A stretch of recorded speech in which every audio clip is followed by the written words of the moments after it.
जय हिंद everyone, welcome back to my channel. जैसा कि हमने देखा था कि हमारा जो टॉपिक आज हमें स्टार्ट करना है वो है प्रेसिडेंट। अब प्रेसिडेंट क्यों इम्पोर्टेंट है या पहले क्यों लिया। देखिए, जब भी आप यूपीएससी का कोई भी एग्जामिनेशन दे रहे हैं, आई कैन अश्योर यू, एक भी पॉलिटी का क्वेश्चन ऐसा नहीं होगा जिसमें प्रेसिडेंट रिलेटेड कोई ना कोई पॉइंट एज एन ऑप्शन ना आए। तो इसीलिए सबसे इंपॉर्टेंट टॉपिक्स हम वही लेंगे जो हमसे पूछे जाते हैं। अब एग्ज़ाम्स जो आगे आने वाले हैं, दैट इज़ सीडीएस एनडीए, उसके लिए तो हेल्पफुल है। आप कोई भी स्टेट पीसीएस एग्ज़ाम दे रहे हो या मेंस की राइटिंग कर रहे हो, तब भी आपको लक्ष्मीकांत उठानी ही पड़ती है। So this is my first step, जहाँ पे हम मेन टॉपिक्स को कवर करेंगे और फिर क्वेश्चन सॉल्व करके देखेंगे कि क्या हमारे इन टॉपिक्स को पढ़ के काफ़ी सारे ऑप्शंस अंडरस्टैंडिंग एबल पे आ पा रहे हैं कि नहीं। ठीक है, तो पहला हम देखते हैं हमें क्या दिया हुआ है। प्रेसिडेंट दिया हुआ है। प्रेसिडेंट में क्या है, आर्टिकल किसके बीच में आता है, पहले ये देख लो। ठीक है, बहुत ज़्यादा ट्रबल नहीं लेना है। आर्टिकल 52 to 78 के बीच में आएगा। आपको मोटी मोटी चीज़ें याद होनी चाहिए कि 52 to 78 के बीच में आ रहा है। पार्ट कौन सा है, 5 है। ऑब्वियस सी बात है, यूनियन एग्जीक्यूटिव से डील करता है, ये सबको पता है। अब दूसरी बात हमें क्या याद रखनी है, जिसे लाइंस को ना पूरा बिटवीन द लाइंस पढ़ के ग्रैस्प करना है। सेकेंड पैराग्राफ में आपसे सिंपली ये कह रहा है कि जब भी हम यूनियन एग्जीक्यूटिव की बात करते हैं तो उसमें कौन कौन आएगा। ऑब्वियसली जितनी भी पावर होल्डिंग बॉडीज़ हैं या जो एग्जीक्यूशन कर रही हैं हमारे लेजिस्लेशन का, वो आएंगी। जैसे प्रेसिडेंट हो गए, वाइस प्रेसिडेंट हो गए, प्राइम मिनिस्टर हो गए, है ना, और काउंसिल ऑफ मिनिस्टर और अटॉर्नी जनरल। तो ये आपका एक और क्वेश्चन बन गया। तो देयर एंड देन आपने तैयार कर लिया। फिर आपसे क्या कह रहा है, आपसे कह रहा है कि प्रेसिडेंट क्या है, president head of the state है। ठीक है, head of the state as in कि उनको हेड ऑफ़ द स्टेट, जैसे दो लोग होते हैं, आपसे पूछा जाएगा नॉमिनल हेड कौन है या आपसे पूछा जाएगा इलेक्टेड हेड कौन है, तो दोनों में डिफरेंस है। ठीक है, हम head of the Indian state कहते हैं प्रेसिडेंट को। जब हम इलेक्टेड हेड की बात करेंगे तो हम प्राइम मिनिस्टर की बात करेंगे। तो इसमें एक चीज़ और याद रखिएगा, हमेशा प्रेसिडेंट जो होते हैं वो फर्स्ट सिटीजन होते हैं। और इसको इस तरह से याद रखिए कि जब भी कंट्री में कोई इंटरनेशनली मिलने आता है तो हमेशा फर्स्ट टाइम अगर किसी से मिलता है तो पहले प्रेसिडेंट से मिलता है, देन वो बाकी लोगों से मीटिंग उनकी अलाइंड होती है। ठीक है, और ये दिखाता है कि हम यूनिटी, इंटीग्रिटी और सॉलिडारिटी को दिखाते हैं। ठीक, पहली बात तो हो गई, यानी हमें बेसिक्स पता चल गए। अब हमें क्या देखना है, हमें आगे देखना है, that is election of the president. अब इलेक्शन ऑफ द प्रेसिडेंट में हम क्या देखेंगे, जैसे हम इलेक्शन ऑफ द प्रेसिडेंट में आते हैं, बहुत इंपॉर्टेंट है और बहुत ज़्यादा पूछा भी जाता है, तो इसको मिस नहीं करना है। पहले पॉइंट वाइज चलो। ठीक है, तो पहली बात ये सबको पता है कि वो इलेक्टेड बाय द पीपल नहीं होते। इसका भी एक स्पेसिफिक रीज़न है, क्योंकि लोगों द्वारा इलेक्ट होगा, बहुत टाइम कंज्यूमिंग प्रोसेस होगा। ठीक है, उसके अलावा बहुत ज़्यादा मिसमैनेजमेंट हो सकती है। ठीक है, तो उसको थोड़ा सा छोटे प्रोसेस में हम देख लेते हैं कि अच्छा होता क्यों है। तो पहली बात तो ये इलेक्टोरल कॉलेज के थ्रू इलेक्ट होते हैं। इलेक्टोरल कॉलेज मतलब क्या है, मतलब पर्टिकुलरली एक ग्रुप है जिन पर्टिकुलर कम्युनिटी से हम थोड़े थोड़े सेक्शंस में कुछ लोगों को पार्टिसिपेशन का क्या इन्वॉल्वमेंट का मौका देंगे। ठीक है, तो पहले किससे ले रहे हैं, हम कह रहे हैं कि ठीक है, दोनों हाउसेस के जो इलेक्टेड मेंबर्स हैं वो आराम से अपना पार्टिसिपेशन प्ले कर सकते हैं। ठीक है, दूसरे में हमने क्या बोला, हमने बोला ठीक है, उनके साथ साथ जो लेजिस्लेटिव असेंबलीज़ के लोग हैं, स्टेट्स की, नॉट यूनियन टेरेटरी, सिर्फ स्टेट्स की, उनको इन्वॉल्व करेंगे। And last but not the least, जितनी भी लेजिस्लेटिव असेंबलीज़ हैं यूटी के पास, सिर्फ 2 यूटीज़ को इंक्लूड किया है, दिल्ली और पौंडीचेरी। ठीक है, या पुडुचेरी। उसके अलावा आपको 3 बातें याद होगी, देयर एंड देन रिवाइज कर लो। कहाँ, दोनों हाउसेस हो गए। ठीक है, किसके, सेंटर के। उसके बाद हमारे लेजिस्लेटिव असेंबली हो गई स्टेट की, और उसके साथ किसकी, हमारे यूटी हो गए, कौन से, दिल्ली, और उसके साथ पौंडीचेरी। उन दोनों को हम इंक्लूड करेंगे, है ना।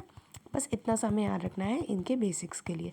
अब देखिए आगे आपसे क्या कह रहा है, आगे आपसे कह रहा है, जैसे आप आगे जाओगे कि किसको इंक्लूड कर रहे हैं, तो नॉमिनल मेंबर्स हैं दोनों हाउसेस के, यानी कि स्टेट लेजिस्लेटिव असेंबलीज़ के भी कौन से नॉमिनेटेड मेंबर्स को इंक्लूड किया।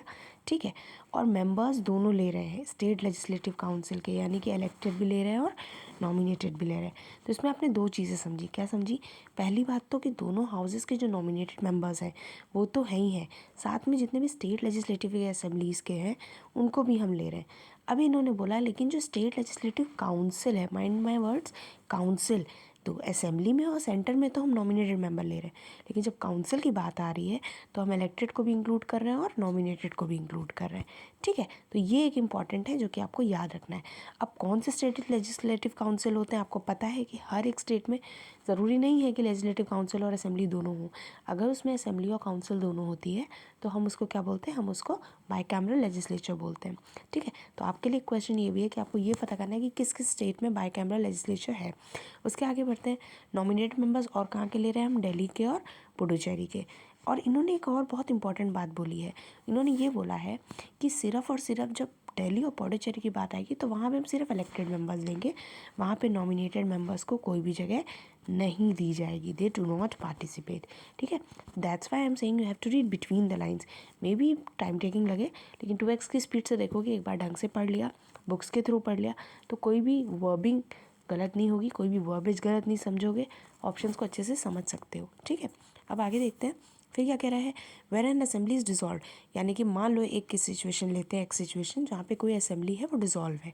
ठीक है, यानी कि वहाँ के जो मेंबर्स हैं वो किसी भी रीज़न से प्रेसिडेंशियल इलेक्शन में पार्टिसिपेट नहीं कर सकते हैं।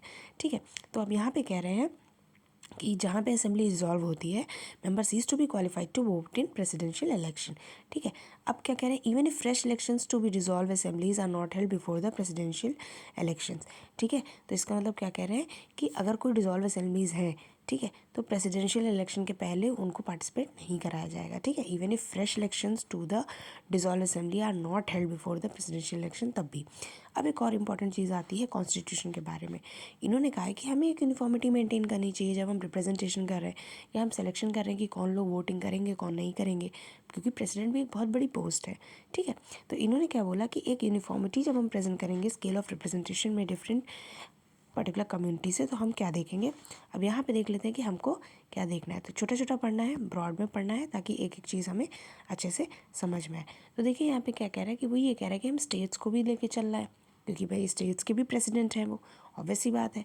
और हमें पूरे यूनियन टेरिटरीज़ और सारे सेंटर को भी लेके चलना है। तो इन्होंने बोला सबका पार्टिसिपेशन हम इंक्लूड करेंगे। अब इन्होंने बोला इसको अचीव करने के लिए क्या करेंगे। तो अचीव करने के लिए हम दो चीज़ें देखेंगे। पहली बात तो कितने नंबर ऑफ़ वोट्स हैं जो हर लेजिस्लेटिव असेंबली दे सकती है।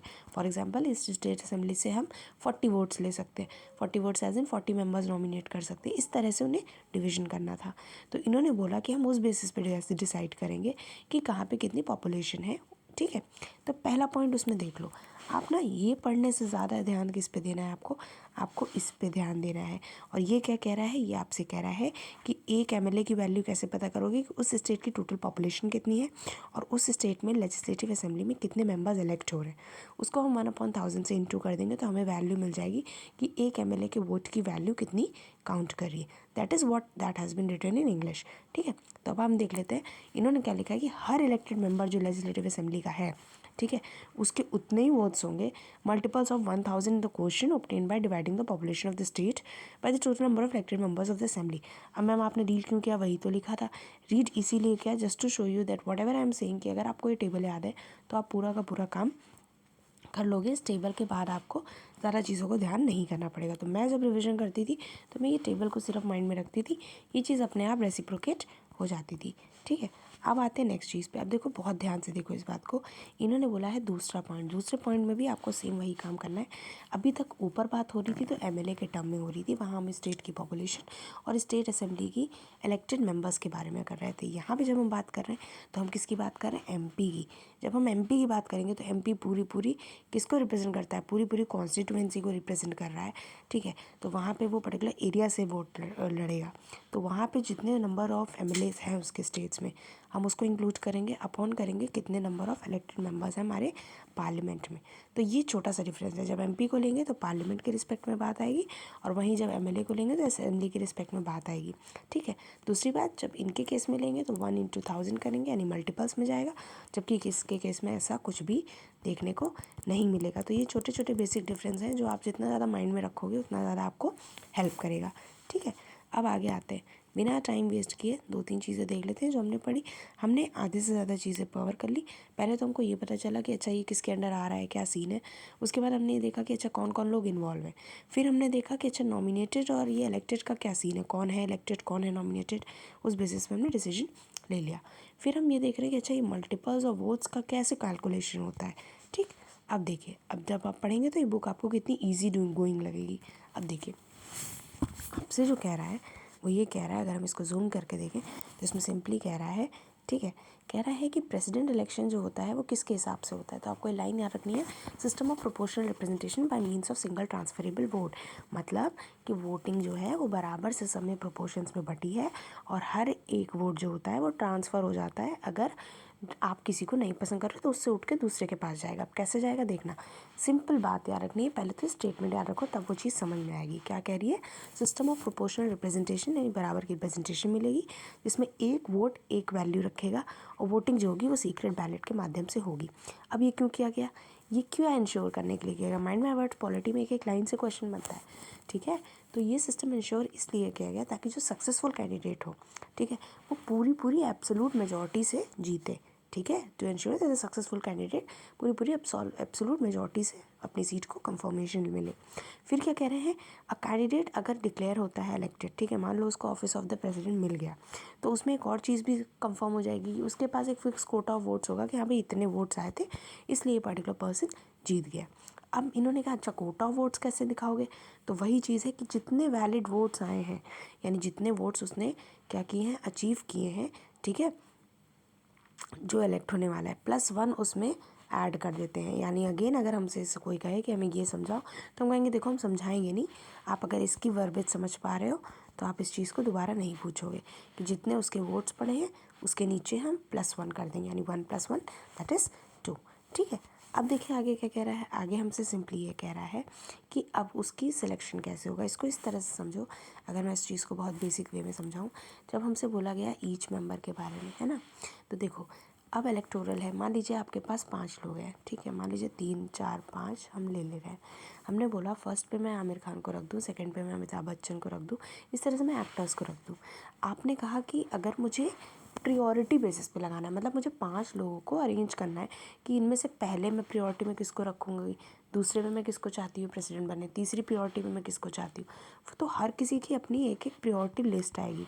उस प्रियोरिटी लिस्ट में जिसके फर्स्ट नंबर पे, सपोज़ करिए इसमें फर्स्ट नंबर पे बहुत सारे लोगों ने किसको रखा, फर्स्ट नंबर पे 70% लोगों ने किसको रखा, शाहरुख खान को रखा, तो शाहरुख खान प्रियोरिटी लिस्ट में ऊपर आ जाएंगे, ठीक है। सेकंड नंबर पे किसी ने अमिताभ बच्चन को रखा, काफ़ी लोगों ने, ठीक है, तो सेकंड नंबर पे अमिताभ बच्चन आ जाएंगे, कॉमन लिस्ट जब तैयार होगी। और जो लास्ट का पर्सन होगा जिसके वोट्स जो हैं किसी लायक नहीं बचे, वो तो सिलेक्ट ही नहीं होना है, तो उसके वोट एक ऊपर वाले को ट्रांसफ़र हो जाते हैं। This is single transferable vote, जो मैं ऊपर समझा रही थी, समझे आप। जैसे कि 3 4 लोग हैं, तो अगर ये प्रियोरिटी लिस्ट में 70% लोग कह रहे हैं 1 नंबर पहले आना चाहिए, तो 1 नंबर को ऊपर रखा, ठीक है। उसके बाद 20% लोगों ने कहा नेक्स्ट सीरीज़ में कि भाई सेकंड नंबर वाले को दूसरे नंबर पे आना चाहिए, तो रख दिया। फिर एक ने बोला नहीं नहीं नहीं, फोर्थ वाले नहीं, थर्ड वाले बंदे को बाद में, फोर्थ वाले नंबर को पहले लाओ वो अच्छा है, तो फोर्थ पहले रख दिया। फिर किसी ने बोला नहीं नहीं थर्ड नंबर को पहले लाओ, ठीक है, तो थर्ड नंबर को रख दिया।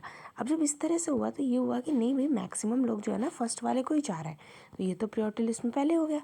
फिर किसी ने कहा नहीं नहीं बाकी लोग जो है सेकंड वाले को चाह रहे हैं, तो ये सेकंड आ गया। तो भाई स्टार्टिंग के एक ही 2 लोगों में तो कॉम्पिटिशन होगा, तो नीचे की जो नंबरिंग होगी वो क्या होगी, तो ये इसको ट्रांसफ़र होके ऊपर ऊपर ट्रांसफ़र हो जाएगी, तो ट्रांसफ़र ऑफ वोट हमें देखने को मिलता है। अब इसको कैसे समझेंगे, वो वर्बेज में आप देखोगे तो आपको तुरंत ये चीज़ समझ में आ जाएगी। हम आराम से चलेंगे, एक एक टॉपिक करेंगे बट पूरा करेंगे, ठीक है। अब इसमें देखिए क्या कह रहा है, each member of the electoral college is given by 1 ballot paper, एक बैलेट पेपर दिया गया। अब उसमें वो वोट कैसे करेगा, वो अपनी प्रेफरेंस मार्क करेगा, ठीक है। To indicate is preference by marking 1 2 3 4, उसने कहा कि मैं प्रेफरेंस में इनको इस तरह से लगा रहा हूँ, ठीक है। यानी कि वो प्रेफरेंसेस दे सकता है, वो कह सकता है 2 पे मैं इसको भी रखूँगा और इसको भी रखूँगा, डिपेंड करता है पर्टिकुलरली उस पर्सन पे। अब क्या कह रहे हैं, पहले फेज़ में क्या होगा, पहले फेज़ में क्या होगा कि हम जितने भी प्रेफरेंस वोट्स हैं उसको काउंट कर लेंगे, ठीक है। काउंट करने के बाद क्या होगा, तो जिस पर्टिकुलर कैंडिडेट ने सबसे ज़्यादा कोटा एक्वायर किया होगा, मान लो 70% लोगों ने उसी को वोट किया है फर्स्ट पोजीशन पे, तो वो इलेक्टेड मान लिया जाता है। अब इन्होंने कहा अच्छा और बाकियों का क्या होगा, तो इन्होंने कहा कि अगर ऐसा नहीं होता है, फर्स्ट पे कई लोग होते हैं, तो process of transfer of vote is set in motion, मतलब थर्ड वाले का वोट सेकंड वाले को ट्रांसफ़र हो जाएगा, सेकंड वाले का फर्स्ट वाले को, डिपेंडिंग ऑन द कंडीशन। उस चीज़ को ये बता रहा है। तो वहीं पे ये बोल रहे हैं कि जो बैलेट्स हैं वो लीस्ट नंबर जिसको मिल रहा होगा ना, तो वो जो लीस्ट नंबर वाला होगा वो कैंसिल हो जाएगा और सेकंड प्रेफरेंस वोट जो होंगे वो फर्स्ट वाले को मिल जाएंगे। यानी जो लीस्ट वाला है जो सबसे नीचे, इसका तो कोई मतलब ही नहीं रह गया, तो ये दूसरे वाले को ट्रांसफ़र कर देगा, ठीक है। तो ये जब तक होता है जब तक कि हमें कंफर्म एक सिक्योर्ड कोटा ना मिल जाए कि हाँ इतने लोग फाइनली इस बंदे को इस कोटे से पास कर रहे हैं, जिसको हम लोग कट ऑफ कहते हैं अपनी लैंग्वेज में ना। चलो अब दूसरी चीज़ देख लेते हैं क्या कह रहा है। दूसरी चीज़ बहुत ध्यान से देखने वाली है। यहाँ पे ये हमसे कह रहा है कि क्या डाउट्स हैं, क्या प्रॉब्लम आएगी तो कैसे रिजॉल्व करेंगे। तो इन्होंने सिंपली बोला कि जितने भी डाउट्स होते हैं, जितने भी डिस्प्यूट्स होते हैं इलेक्शन को लेके, ठीक है, वो सिर्फ और सिर्फ सुप्रीम कोर्ट डिसाइड करता है और ये फाइनल होता है। एंड माय वर्ड्स, ये क्वेश्चन बहुत बार पूछा जाता है तो ये आपके लिए बहुत ज़्यादा इंपॉर्टेंट हो जाता है। फिर इन्होंने क्या बोला, इन्होंने बोला कि जो प्रेसिडेंट का इलेक्शन हो रहा है, ठीक है, वो किसी भी ग्राउंड पे, याद रखिए, किसी भी ग्राउंड पे चैलेंज नहीं हो सकता, ठीक है, ठीक, कैन नॉट बी चैलेंज किसी भी ग्राउंड पे, कि मतलब ये नहीं कह सकते आप कि नहीं नहीं हमारी लेजिस्लेटिव असेंबली तो भंग चल रही थी तो हमारे लोग तो पार्टिसिपेट नहीं कर पाए इसलिए प्रेसिडेंट का इलेक्शन नल एंड वॉइड है। नहीं, अगर कोई वैकेंसी है भी तो वो इलेक्टोरल कॉलेज की प्रॉब्लम नहीं है, वो आपकी प्रॉब्लम है कि आप नॉमिनेट नहीं कर पाए, तो आप इसको चैलेंज नहीं कर सकते हो, ठीक है। That is what is written over here कि इनकम्प्लीट हो किसी भी वैकेंसी की वजह से, तो हम ये नहीं कह सकते कि प्रेसिडेंट के इलेक्शन जो है गलत हुआ है।